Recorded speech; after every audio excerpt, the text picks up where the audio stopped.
Universidade de Brasília, tenho o prazer e a honra em dar início à abertura da 10ª semana do Departamento de Engenharia Elétrica da UNB. A 10ª semana do Departamento de Engenharia Elétrica acontece em paralelo com a Semana Universitária 2011 e tem por objetivo apresentar as perspectivas do mercado de trabalho aos alunos de graduação, apresentar aos alunos os aspectos práticos da vida profissional e uma visão de mercado, proporcionar uma visão mais ampla das possibilidades de atuação de engenheiros eletricistas, de redes de comunicação, de mecatrônica e de engenharia da computação, e apresentar ao público interno e externo as atividades de pesquisas aplicadas e desenvolvidas na Universidade de Brasília. Para compor a mesa de honra, convidamos magnífico reitor da Universidade de Brasília, professor José Geraldo de Souza Júnior.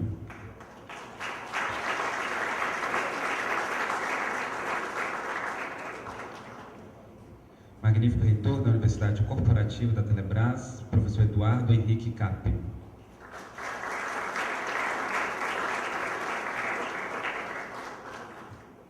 Diretor da Faculdade de Tecnologia da Universidade de Brasília, professor Antônio César Pinho Brasil Júnior.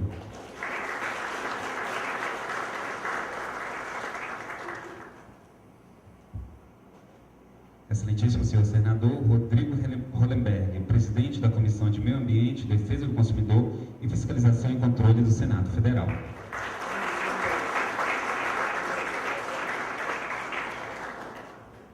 Diretor do Departamento de Indústria, Ciência e Tecnologia da Secretaria de Telecomunicações do Ministério das Telecomunicações, senhor Pedro Além Filho.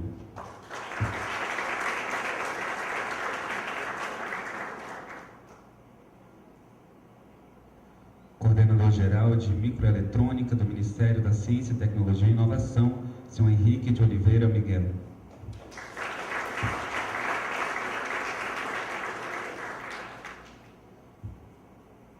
Chefe do Departamento de Engenharia Elétrica da Faculdade de Tecnologia da Universidade de Brasília, professor Leonardo Rodrigues Menezes.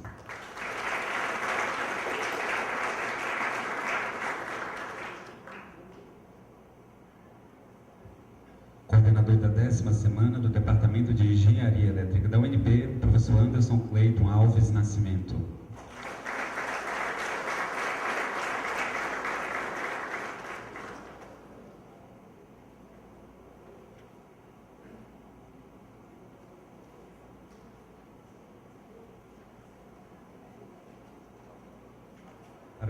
Para a abertura deste evento, convidamos o coordenador da 10ª semana do Departamento de Engenharia Elétrica, professor Anderson Cleiton Alves Nascimento.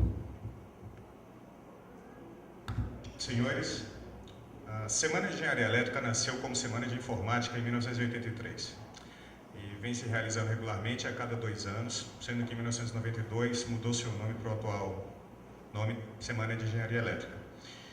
Inicialmente, eu gostaria de dizer que eu não sou merecedor da posição em que aqui me encontro.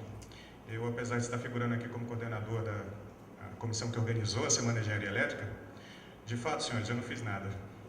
Eu fui colocado na comissão, por ter um pouco mais de experiência no departamento. Ela foi majoritariamente formada por recém-contratados aqui, e eu somente posso dizer que foi uma lição para mim, uma lição de organização, uma lição de trabalho pesado, uma lição de dedicação aos alunos e ao Departamento de Engenharia Elétrica.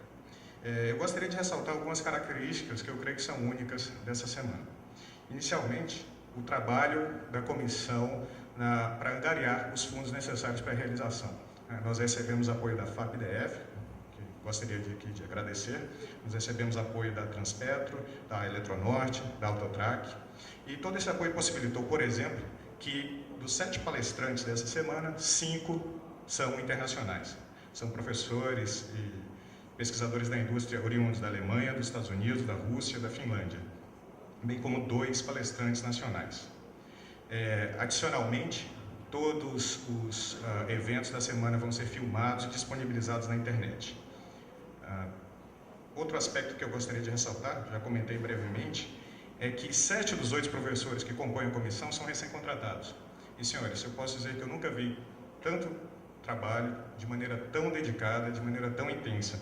Foram mais de 1000 mensagens de e-mail trocadas, mais de 30 reuniões que ocorreram durante os horários de almoço das sextas-feiras, diversas noites sem dormir, com prejuízo à família, à vida pessoal, para que vocês pudessem ter a melhor semana de engenharia elétrica que já ocorreu nesse departamento.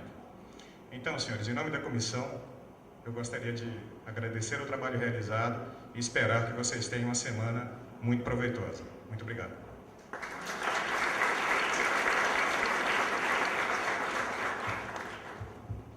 Para fazer uso da palavra, convidamos o chefe do Departamento de Engenharia Elétrica da Faculdade de Tecnologia da Universidade de Brasília, professor Leonardo Rodrigues Menezes. Bom, eu quero agradecer ao trabalho todo que foi feito pela comissão que administrou e praticamente montou todo a estrutura dessa nossa Semana de Engenharia Elétrica, que mostrou, sem dúvida nenhuma, a capacidade e a criatividade dos novos contratados do departamento, bem como a ajuda e a união que esses novas aquisições têm e os alunos que também ajudaram para fazer essa semana. Só posso dizer a todos os que participaram da criação dessa semana que eu estou profundamente agradecido pelo que vocês fizeram e tenho certeza que essa semana será um grande sucesso, talvez a melhor de todas que nós tivemos em muitos e muitos anos. Muito obrigado a todos.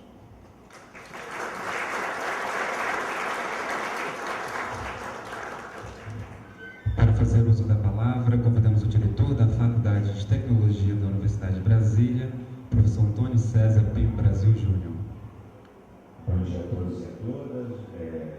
Gostaria de cumprimentar o senhor reitor José Geraldo Souza Júnior, da Universidade de Brasília, com o qual eu cumprimento toda a nossa mesa aqui extensa de colaboradores sempre fiéis à Faculdade de Tecnologia e às ações que nós temos feito ao longo de toda a nossa história. É com muito prazer que a gente abra a Semana de Engenharia, Departamento de Engenharia Elétrica, que comporta ações na área de engenharia elétrica, de engenharia mecatrônica, de engenharia de redes e telecomunicações e engenharia de computação. É com muito prazer que a gente realmente faz esse tipo de evento. As semanas de engenharia são eventos característicos da Faculdade de Tecnologia e fazem com que um debate amplo, especificamente sobre temáticas de ligação com os diferentes setores da sociedade que influenciam na formação do engenheiro e influenciam no desenvolvimento tecnológico de diferentes áreas, em particular especificamente na questão da engenharia elétrica,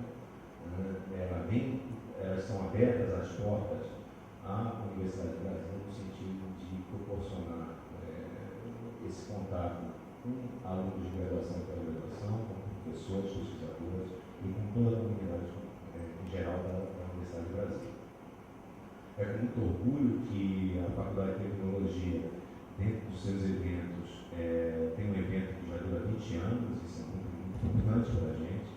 É muito importante colocar o papel do regresso da engenharia elétrica e da engenharia como um todo na Universidade de Brasília, que se posiciona hoje em dia em termos nacionais como profissionais mais bem capacitados, sendo requeridos por diferentes empresas, diferentes órgãos, diferentes setores da economia brasileira.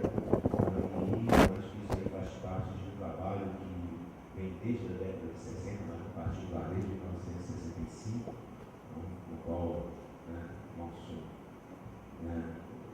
idealizador, Roberto Salomão, estabeleceu toda uma lógica de instituir os cursos de engenharia de lá para cá, a gente forma engenheiro com bastante propriedade. Eu tenho muito orgulho de ser diretor da faculdade, no qual eu tenho um excepcional nível entre os alunos, entre os professores, entre os nossos servidores, são sempre apoiados, realmente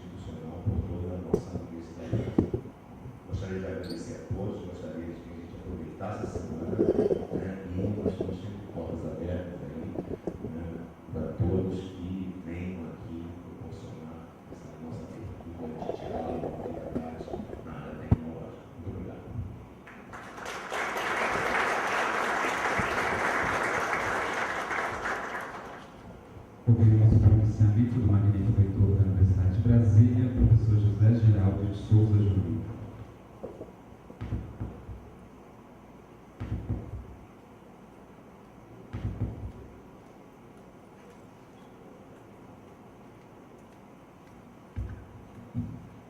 Bom dia a todas e todos. Quero inicialmente saudar na mesa os que acompanham o professor Brasil, diretor da Faculdade de Tecnologia, senador Rosenberg, o magnífico reitor Paulo Cap, o professor Pedro Além Filho, o professor Henrique Miguel, o professor Anderson, o professor Leonardo, no auditório, entre os mais antigos, cumprimentar o professor Camargo, entre os mais novos, o professor Edil, e a todos os participantes dessa semana, dessa 10ª semana, cuja força, cuja tradição já foi aqui expressa. Não é fácil e é uma responsabilidade dar continuidade a um evento que tem essa inserção na cultura da faculdade e da universidade. Vejo que nesse ano, a 10ª sessão, se realiza concomitantemente com a Semana Universitária, o que engrandece, o que fortalece a Semana Universitária, né? A universidade está toda tomada pela mobilização de todos os seus setores, todos os seus segmentos.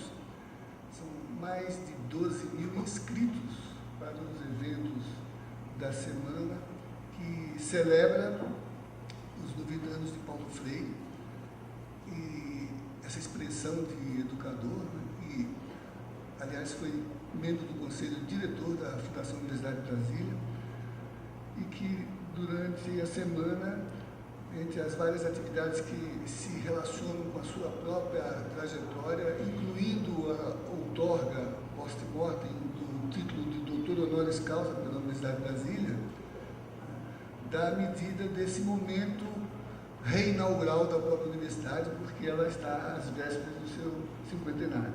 E muito disso que é a sua força e a sua presença acadêmica tem sustentação do que para a Universidade de Brasília representam as suas engenharias, as suas áreas tecnológicas, né? Hoje, mais ainda engrandecidas, porque não se trata apenas da sua tradicional Faculdade de Tecnologia, mas também agora com o nosso campus no Gama, que já é uma criança bastante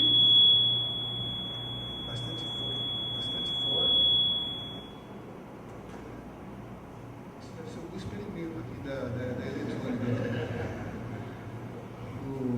E já inserida, né, no contexto dos grandes programas da ciência e tecnologia no país. Há poucos dias, numa exposição para os reitores do Ministro da Ciência e Tecnologia e Inovação,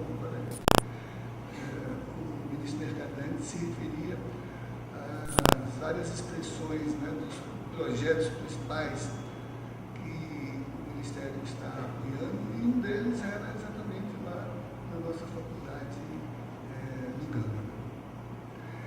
Bom, eu acho que a semana se faz em um bom momento, internamente, o que é revelador da pujança da própria universidade. O senador certamente terá ouvido dizer assim que 7 novos professores do departamento, 7 novos professores do departamento estão presentes na organização.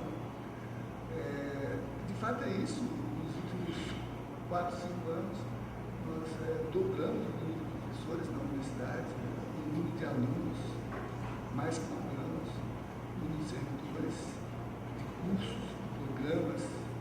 A universidade, há 5 anos, era monocampus, agora ela é pluricampus, né?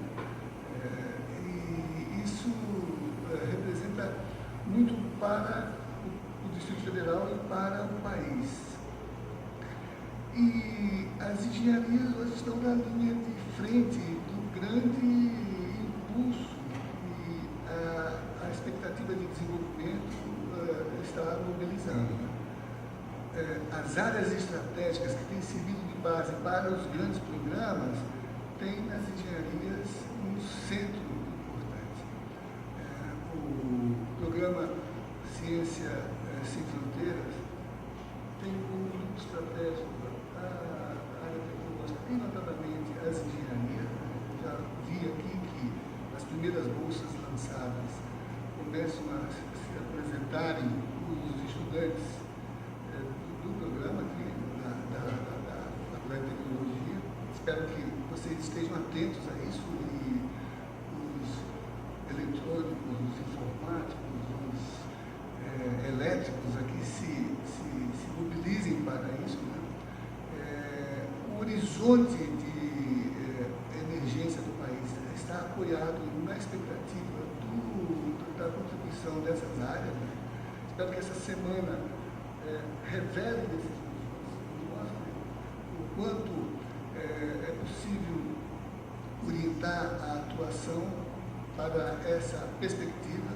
E penso que nossa engenharia, e sobretudo a engenharia elétrica, está preparada, se nós levarmos em conta os resultados dos programas de avaliação institucionais, né, que têm indicado a força de uma área que na UNB tem tido este reconhecimento avalizado pelos processos de avaliação em todos os campos, né, que demonstram a qualificação desse curso. Então, eu já vi aqui a intensidade do programa. A semana é de fato uma semana, né, não é um nome, não é um título, é uma semana intensíssima em cursos, minicursos, conferências, palestras, mostras,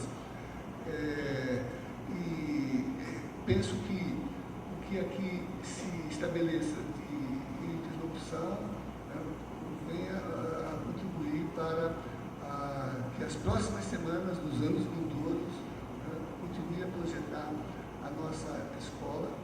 Estou usando escola no sentido epistemológico do tema, né,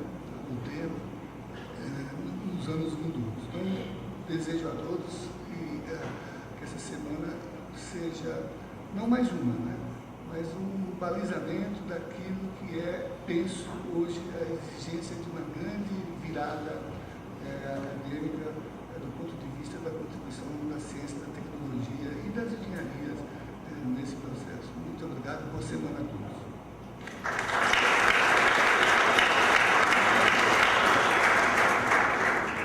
Estão encerrados os trabalhos desta mesa de abertura. Solicitamos aos seus membros que retornem à primeira fileira deste auditório.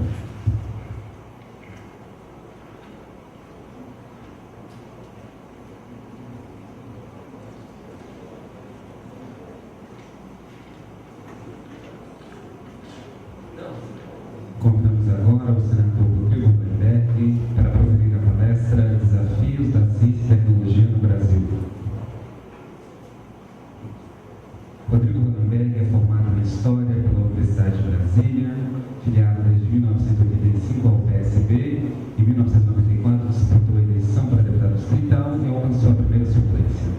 Assumiu a Secretaria de Turismo durante o governo de Cristóvão Buarque, no seu projeto Orla de desenvolvimento do lazer e turismo na Orla do Lago Paranoá, e implementou o turismo cívico. Eleito efetivamente em 1998 a deputado distrital, dedicou seu mandato ao combate à grilagem de terras públicas. Em 2003, Hollenberg assumiu a Secretaria Nacional de Inclusão Social do Ministério da Ciência e Tecnologia. Em 2006, foi eleito deputado federal. Em 2010, foi eleito senador, juntamente com Cristóvão Buarque. Passamos então a palavra ao senador Rodrigo Hollenberg para a palestra Desafios da Ciência e Tecnologia no Brasil.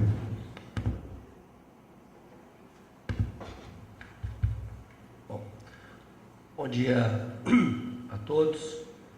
Eu quero agradecer o convite da Universidade de Brasília para participar desta semana universitária.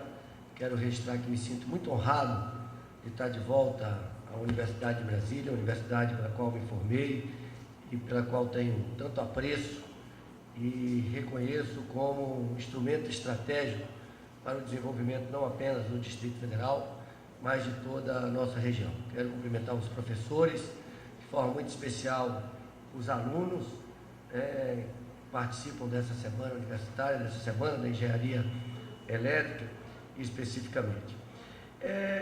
Eu tendo que o objetivo deste convite, para que eu pudesse trazer alguma contribuição a esse debate, no sentido de fazer alguma reflexão sobre como andam os debates a respeito da questão da ciência, tecnologia e inovação no âmbito do Congresso Nacional.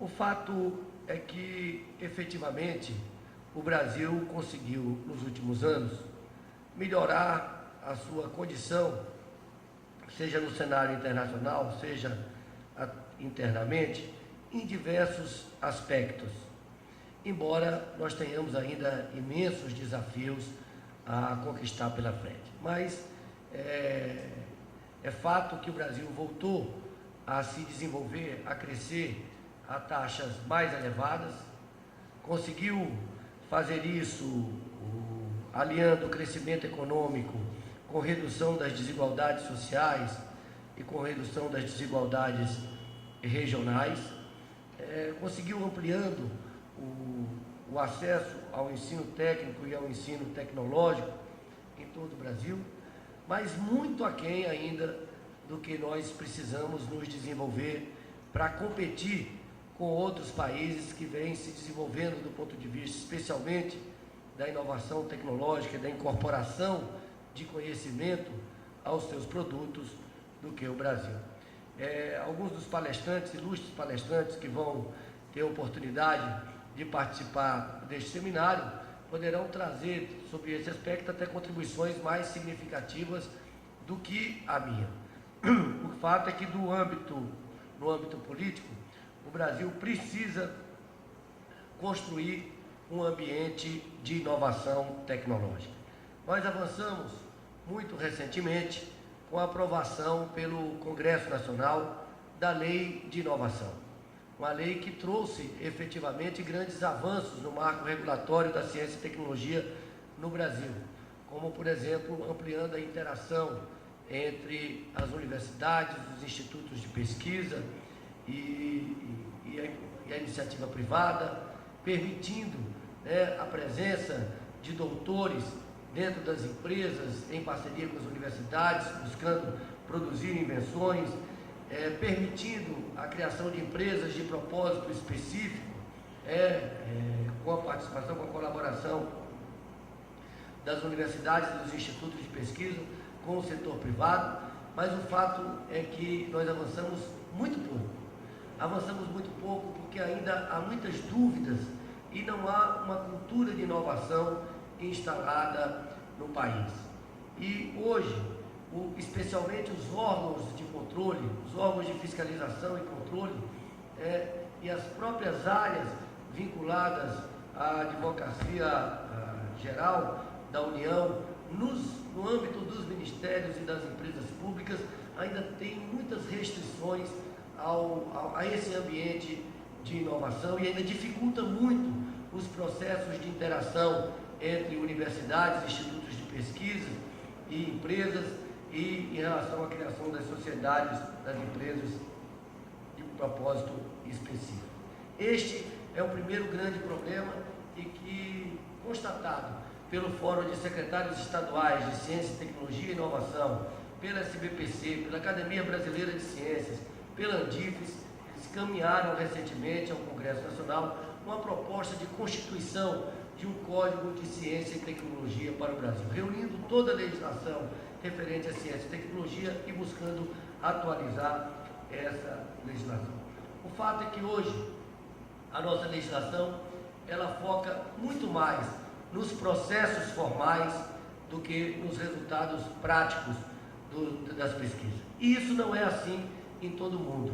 Nos Estados Unidos, por exemplo, quando o pesquisador recebe um financiamento para uma determinada pesquisa, são avaliados muito mais os resultados concretos do que os procedimentos formais. Hoje você pode respeitar todos os procedimentos formais e ter um resultado muito pequeno ou uma pesquisa de muito baixo impacto ao tempo que muitas vezes você pode realizar uma pesquisa de grande impacto, mas se não for absolutamente rigoroso nos procedimentos formais, você tem muita dificuldade e muitas vezes até a obrigatoriedade de devolver o recurso. Isso tem sido colocado pela Antifes. Esse debate tem permeado o debate sobre a necessidade das fundações de apoio a pesquisas, mas essa questão ela precisa ser encarada com coragem. A outra questão é o salário das carreiras criativas, das carreiras científicas e das carreiras tecnológicas. Nós estamos criando no Brasil uma distorção que ela só será sentida e será sentida gravemente daqui a 10, 15, 20 anos. Nós temos hoje no Brasil prestigiado bastante as carreiras da área de fiscalização e controle. Isso se deu em função de que há um movimento muito grande e é positivo pela boa utilização dos recursos públicos, mas isso não pode acontecer em detrimento, em desbalanceamento a outras carreiras tecnológicas, outras carreiras científicas, porque isso vai produzir distorções muito graves. Então hoje, grande parte dos nossos jovens, na hora de ir para a universidade, na hora de sair da universidade, procuram fazer concursos para carreira hoje para a Polícia Federal, Polícia Civil, Controladoria Geral da União, Auditoria do Ministério da Fazenda, Ministério Público. São carreiras, todas elas, repito, muito importantes, estratégicas para o país, mas efetivamente as carreiras científicas recebem remunerações muito inferiores a essas carreiras, e isso provoca a médio prazo um desestímulo e faz com que grande parte dos nossos melhores quadros que poderiam estar seguindo carreiras que vão produzir bastante inovação tecnológica para o Brasil acabem sendo desviados para outras carreiras. Portanto, essa é uma distorção que precisa ser encarada firmemente pelo Brasil do ponto de vista estratégico nos próximos anos.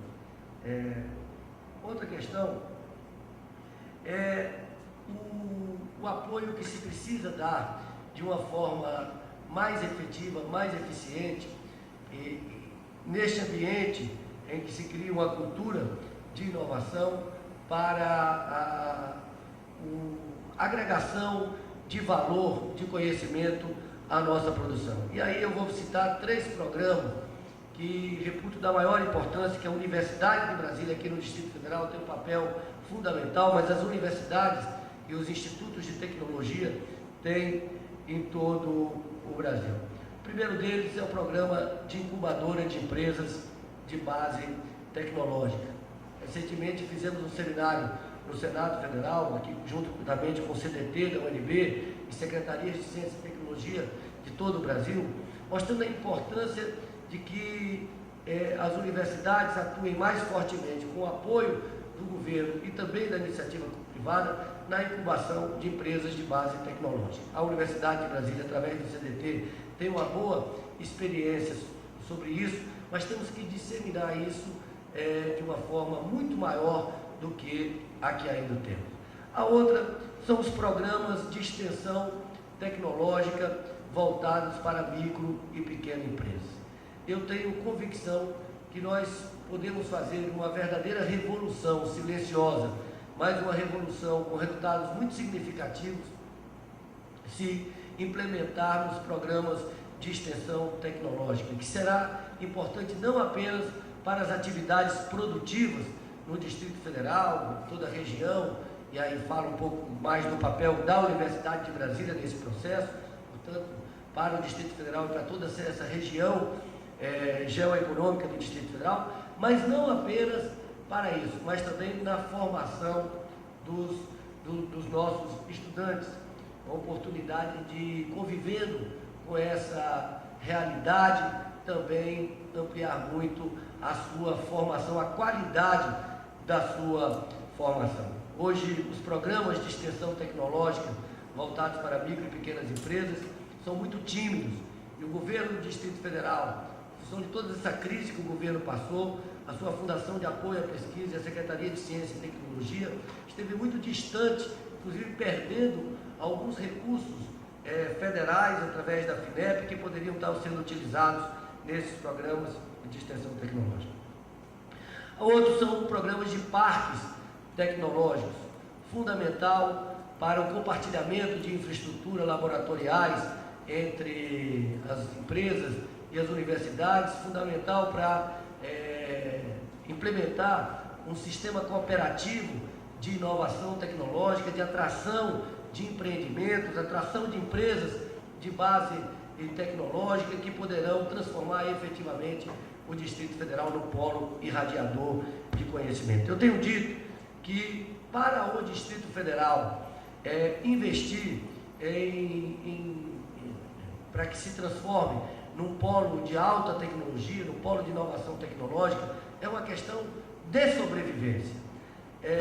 O Distrito Federal não tem a menor condição de disputar com outros estados dentro de uma economia tradicional, porque aqui o preço dos terrenos são muito mais caros, o preço da mão de obra é mais caro, o preço dos insumos, energia, transporte é mais caro, e dentro de uma perspectiva de economia tradicional nós não disputamos nem com o nosso vizinho Goiás, e não é essa a vocação do Distrito Federal. O Distrito Federal tem que ser necessariamente um grande polo de produção de conhecimento.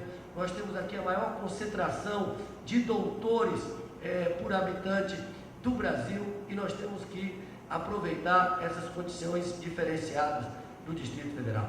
Vocês ouvem falar aqui no Distrito Federal, por exemplo, da implantação do Parque Tecnológico Capital Digital há pelo menos 10 ou 15 anos.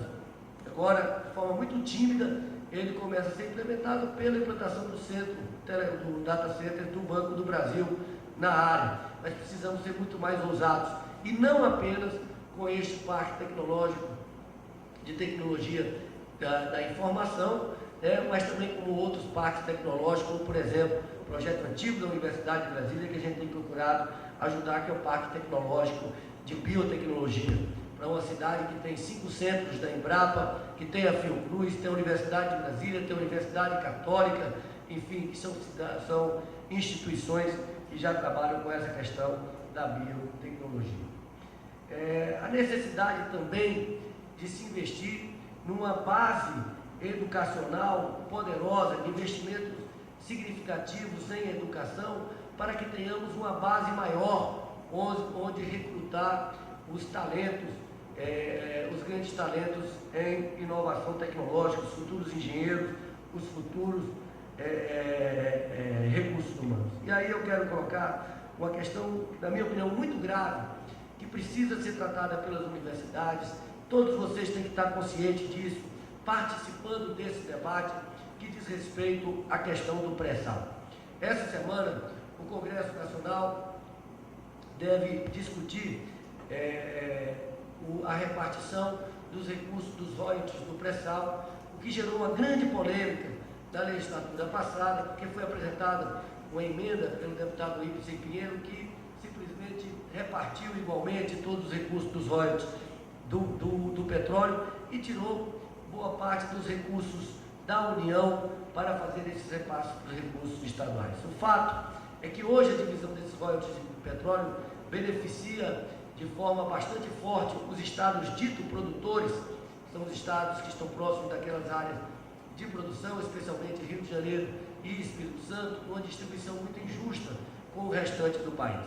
Mas nós também temos que ter em mente que esses recursos do pré-sal são recursos estratégicos para o país, e eles devem ser utilizados de forma estratégica para que a gente possa ter um grande salto de qualidade na educação e na ciência, na tecnologia e inovação. E em relação ao pré-sal, eu gostaria de chamar a atenção para duas questões. A primeira é que o risco que o desenvolvimento do pré-sal tem de promover o processo de desindustrialização qualitativa do Brasil, risco que já aconteceu em alguns países do mundo, chamado, por exemplo, denominado de doença holandesa. E o que significa isso? A questão do pré-sal é tão grande, a quantidade de dólares que deve entrar no Brasil em função do pré-sal é tão grande, que isso pode provocar uma grande desvalorização do dólar aqui no mercado interno, fazendo com que algumas atividades industriais que precisam de exportar, de vender, tenham seus preços depreciados. Por outro lado, a quantidade de recursos mobilizados em torno do pré-sal é tão grande, é tão volumosa, ela será capaz de pagar salários tão significativos para quem trabalha nessa indústria e nas atividades ligadas a essa indústria, que poderá mobilizar grande parte dos recursos humanos, retirando recursos humanos de outras áreas igualmente importantes para o Brasil. É importante registrar que o Brasil vem ampliando muito a sua formação de doutores por ano, estamos formando cerca de 10 mil doutores por ano, mas é importante registrar também que o movimento de atração do pré-sal é de tal magnitude que poderá trazer sérios prejuízos também a outras áreas. Daí a importância de que esses recursos do pré-sal eles sejam utilizados de forma estratégica, fazendo com que efetivamente a gente tenha uma melhoria significativa na qualidade da nossa educação e que a gente tenha recursos garantidos para investimentos em ciência, tecnologia e inovação. Até porque esses recursos eles devem ser utilizados, no meu entendimento, de forma transgeracional, como esse é um bem que pertence a toda a população brasileira, é um bem finito, ele não pode ser utilizado apenas para uma geração, ele tem que ser utilizado de forma estratégica, e eu não tenho dúvida que a utilização mais estratégica desse recurso é a utilização em educação e em ciência, tecnologia e inovação. Portanto, nós não podemos permitir que esse recurso, que na discussão desse recurso, se discuta só a repartição entre os estados, uma repartição mais justa entre os estados, mas nós devemos preservar o recurso para uma utilização estratégica desse recurso em educação, ciência, tecnologia e inovação. Outra questão importante é que o Brasil está fazendo um esforço desde o governo do presidente Lula e vem buscando continuar no governo da presidenta Dilma, de ter uma política industrial, tecnológica e de comércio exterior. Isso é fundamental para a área de vocês, mas isso é fundamental para o Brasil. A gente precisa saber o que a gente quer do ponto de vista de uma política industrial, porque todo o esforço de formação de recursos humanos e de investimentos deve reproduzir essa prioridade definida nacionalmente. Ainda na gestão do ministro Eduardo Campos, foi desenvolvida uma política industrial que tinha como áreas prioritárias essa questão de fármacos, bens de capital, microeletrônica, software e áreas definidas como portadoras de futuro, a área de nanotecnologia, biotecnologia e biomassa. E definia como setores, áreas estratégicas para o país, a questão da Amazônia, a Estratégia Nacional de Defesa, o Programa Espacial Brasileiro, o Programa Nuclear e a formação e contratação de pessoas nessas áreas. Essa é uma questão super importante porque o Brasil gasta uma verdadeira fortuna importando, por exemplo, medicamentos que poderiam, com investimentos na indústria de fármacos, com a formação de recursos humanos, com o incentivo à criação de empresas, está produzindo esses medicamentos, essas vacinas, esses insumos aqui no Brasil. A mesma questão na área de bens de capital, que são máquinas que vão acabar também reproduzindo novos investimentos e fazendo com que o governo economize muito, porque hoje compra muito, como também é no setor de microeletrônica hoje. Hoje a nossa balança comercial nessa área é extremamente desfavorável ao Brasil. Praticamente nós importamos tudo que consumimos e produzimos muito pouco. Sendo que nas áreas de biotecnologia, nanotecnologia e biomassa, são áreas que o Brasil reúne condições estratégicas diferenciadas, muito melhores do que outros países. Para um país que tem a biodiversidade que tem no Cerrado brasileiro, a biodiversidade que tem na floresta amazônica, a biodiversidade que tem nos seus outros biomas investir em nanotecnologia, investir em biotecnologia, unir nanotecnologia à biotecnologia é realmente abrir oportunidades fantásticas para o Brasil no cenário internacional. A mesma coisa em relação à Estratégia Nacional de Defesa, que são investimentos que trazem um arrasto tecnológico fundamental em outras áreas para o Brasil. E um país que tem as fronteiras secas que nós temos na Amazônia, que hoje tem a quantidade de riquezas no pré-sal, que vai aumentar o seu território marítimo através do levantamento da plataforma continental, que vai fazer com que o Brasil amplie seu território marítimo, provavelmente já no ano que vem, em 960 mil quilômetros quadrados. E se a gente considerar toda a riqueza que tem no pré-sal, que está nesta área próxima, onde será ampliado o território marítimo brasileiro, vejam a necessidade que tenhamos uma Estratégia Nacional de Defesa com investimentos altíssimos em tecnologia que vão promover um arrasto tecnológico para o Brasil muito grande. O mesmo se refere ao Programa Espacial Brasileiro. Para vocês terem uma ideia do que significa o Programa Espacial, muitas vezes, quando eu tenho batido muito nessa tecla, eu tive a oportunidade de ser relator de um grande estudo feito pelo Conselho de Altos Estudos da Câmara sobre o Programa Espacial Brasileiro. Quando a gente fala em Programa Espacial Brasileiro, os menos informados tendem a pensar em lançamento de foguete, algo muito distante da nossa realidade. Mas hoje, por exemplo, para prover a comunicação, internet, por exemplo, em distâncias, a grandes distâncias, a lugares remotos, nós precisamos efetivamente do satélite.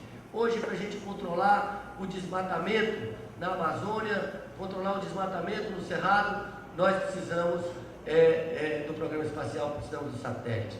Hoje, para prever grandes eventos climáticos extremos, grandes chuvas, enfim, grandes eventos climáticos, nós precisamos de satélite e precisamos do Programa Espacial Brasileiro. Para fazer o planejamento urbano das nossas cidades, para a telemedicina, o controle das nossas fronteiras, e o Brasil tem todas as condições. Perdemos hoje muitos recursos para a Guiana, que faz o lançamento, porque nós temos o melhor lugar do mundo para o lançamento de satélites e não concluímos o nosso programa. Nós temos um lugar que é Alcântara, que está abaixo da linha do Equador. Você pode lançar o seu foguete em direção ao mar, pode lançar no movimento de rotação da Terra. Essa proximidade permite você gastar 30% do combustível que você lançaria em outras bases de lançamento no mundo, o que aumenta muito a sua carga útil de lançamento, e no entanto nós estamos nos arrastando com esse programa espacial brasileiro há anos.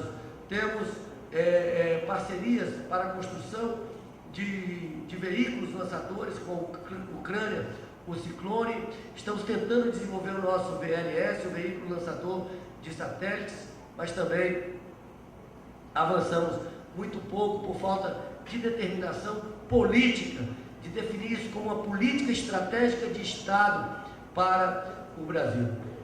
E vemos desenvolvendo tecnologia para a construção de satélites no INPE. Já desenvolvemos o Amazônia, que será um satélite importante. Precisamos desenvolver um satélite geoestacionário estratégico para o Brasil. Portanto, o Brasil é um país que pode ter um ciclo completo de um programa espacial. Podemos ter uma excelente base de lançamento, podemos ter veículos lançadores de foguetes, foguetes lançadores de satélites, podemos ter satélites, e para isso precisamos ter efetivamente recursos significativos. O que falta para isso?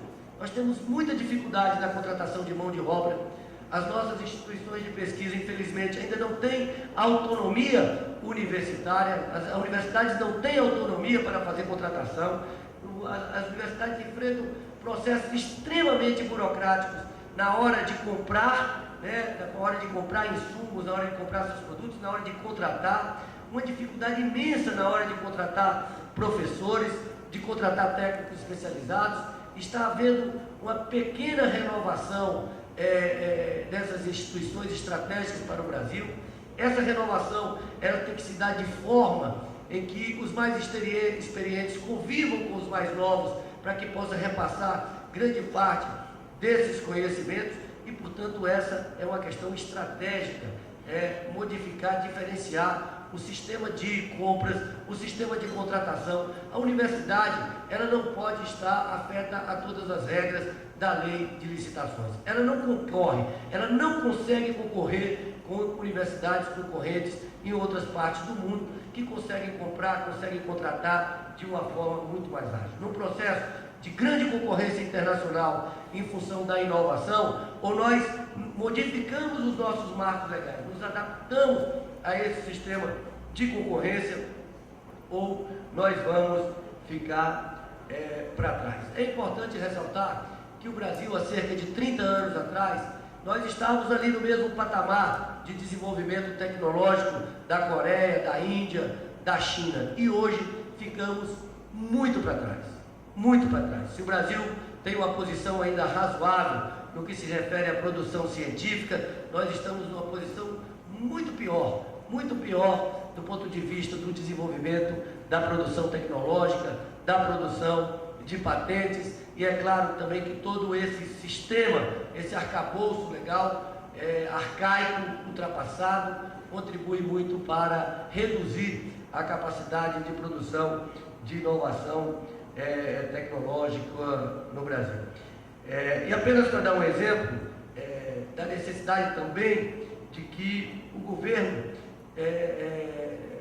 atue como um instrumento de indução da inovação tecnológica. E um dos instrumentos de indução da inovação tecnológica por parte do governo é o sistema de compras públicas, que aconteceu e acontece em vários lugares do mundo, que conseguiu se desenvolver. Ora, por exemplo, uma questão como o Programa Espacial Brasileiro. São investimentos muito caros, são investimentos que a iniciativa e que o Estado não dá conta de fazer permanentemente. Tem que chamar a iniciativa privada, tem que trazer as grandes empresas da iniciativa privada para o Programa Espacial Brasileiro. Mas uma empresa dessa só vem para fazer um investimento de tal monta se tiver a segurança que o governo vai comprar aquele produto, ou seja, que aquilo será uma encomenda governamental. A nossa legislação ela tem que permitir, tem que facilitar o sistema de encomendas por parte do Estado brasileiro para garantir que determinadas empresas e algumas atividades estratégicas para o Brasil possam se desenvolver. Eu quero aproveitar aqui para dar um exemplo da capacidade da ciência, da tecnologia e da inovação pode representar para o Brasil, e vou pedir licença a vocês para dar um exemplo de algo que eu estou tratando permanentemente, que é o debate sobre o Código, a revisão do Código Florestal Brasileiro. Vejam bem, hoje o grande debate do Código Florestal Brasileiro é se nós vamos reduzir área de reserva legal, se vamos reduzir áreas de preservação permanente, qual é efetivamente a área de preservação permanente necessária para preservar um córrego, se são 10 metros, se são 15 metros, se são 30 metros, se são 50 metros. E todos os debates têm indicado coisas muito interessantes. Por exemplo, a Embrapa traz uma informação de que nos últimos anos o Brasil ampliou a sua área plantada em 48%, seu território plantado, e aumentou a sua produção em 268%, o que mostra ganhos incríveis de produtividade. No entanto, nós estamos discutindo, debatendo se a área de preservação permanente deve ser X ou Y, quando o ideal para definir o tamanho de uma área de preservação permanente era a declividade do solo, a espessura, a textura do solo, a diversidade presente naquela área de preservação permanente, e, no entanto, o Brasil há muitos anos deixou de realizar mapa de solos. Ora, se nós estivéssemos fazendo isso, investindo em ciência, tecnologia e inovação, nós poderíamos estar fazendo isso com base absolutamente científica, com toda tranquilidade e possivelmente até liberando uma quantidade maior de áreas em determinados lugares e outros não, para a atividade agrícola. De mesma forma, a Embrapa demonstra que de toda a área que foi desmatada na Amazônia, que foi convertida, área de floresta que foi convertida para o uso antrópico, 17% do total, 62% dessas áreas hoje estão sendo utilizadas para a pecuária. Para a pecuária que tem baixíssima produtividade, uma produtividade em torno de 1 unidade animal por hectare. Ora, se a gente simplesmente dobra a produtividade da pecuária brasileira, e se a gente avançou muito no aumento da produtividade na agricultura, nós não avançamos da mesma forma no aumento da produtividade na pecuária, e se a gente dobra a produtividade na pecuária, nós estaremos liberando metade da área utilizada hoje pela pecuária, milhões de hectares para a agricultura, para outras atividades, para a agroenergia, sem avançar sobre novas áreas de biomas preservados. Isso mostra como que o debate, quando a gente vai para um debate mais profundo, a gente percebe que grande parte, talvez a maior parte das soluções para os problemas do Brasil estão em investimentos em ciência, tecnologia e inovação. E essa na verdade, é o grande desafio que está colocado hoje no Congresso Nacional, com a apresentação pelo Fórum de Secretários Estaduais de Ciência e Tecnologia, pela Academia Brasileira de Ciências, pela SBPC, pela ANDIFES, de um novo marco regulatório, um código da ciência no Brasil, que eu convido vocês a participarem desse debate. Até aprovamos agora uma audiência pública, teremos audiência pública com essas instituições, e é muito importante que a Universidade de Brasília, que vocês participem desse debate, porque o que a gente percebe é que sempre a comunidade científica, ela está um pouco ausente dos debates políticos. E essa interação entre a comunidade científica, a comunidade acadêmica e o setor político é fundamental, porque é ali que se definem os recursos, é ali que se define o orçamento, e é ali que a gente pode garantir recursos mais significativos, recursos mais regulares para promover inovação no Brasil. Eu estive recentemente na China, passei 15 dias na China, fiquei impressionado com os investimentos que a China vem fazendo em ciência, tecnologia e inovação, e isso coloca também um outro grande desafio diante de nós. O Brasil hoje, a China já é o maior parceiro comercial do Brasil. O ano passado, o comércio externo entre os dois países já foi da monta de 55 bilhões de dólares. Só que uma diferença, o Brasil inclusive tem, é positivo na relação comercial com a China. Só que nós vendemos 30 bilhões de reais de commodities para a China e importamos 25 bilhões de produtos manufaturados com alto poder de tecnologia nesses produtos. É isso que a gente quer? Vender ferro, vender petróleo, vender soja e comprar placas de televisores, circuitos integrados. É isso que a gente quer? Não é isso que a gente quer. Portanto, este é o grande desafio. Eu diria que os dois grandes desafios para que o Brasil possa efetivamente se desenvolver e entrar no grande player de países desenvolvidos do mundo são os investimentos significativos em educação de qualidade e em ciência, tecnologia e inovação. Isso não pode ser projeto de um governo, isso não pode ser projeto de um partido, isso tem que ser projeto do Estado brasileiro, da nação brasileira, da sociedade brasileira. Muito obrigado.